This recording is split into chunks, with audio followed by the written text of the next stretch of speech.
chiang ta kin qua var to a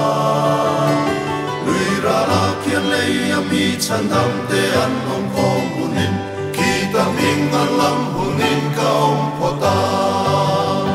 ki ta mi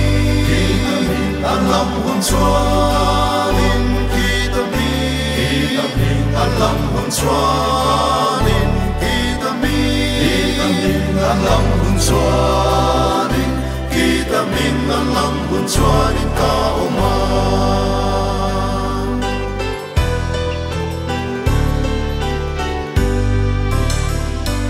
chu mi ni a chuanin ni so ming in mit tian to van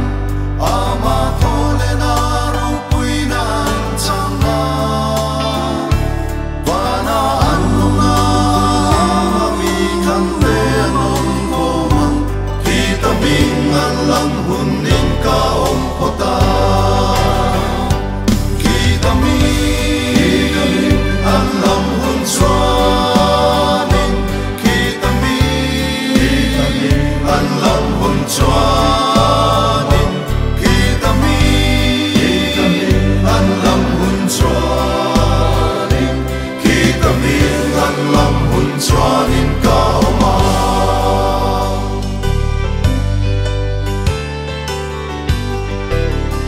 singa ta ni tla klengin kan lal pa ta ni tho kam mu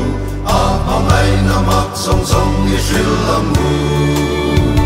tin kan ni kan tum toi zo hunin kan tho rim zo hunin ki ta ming an lam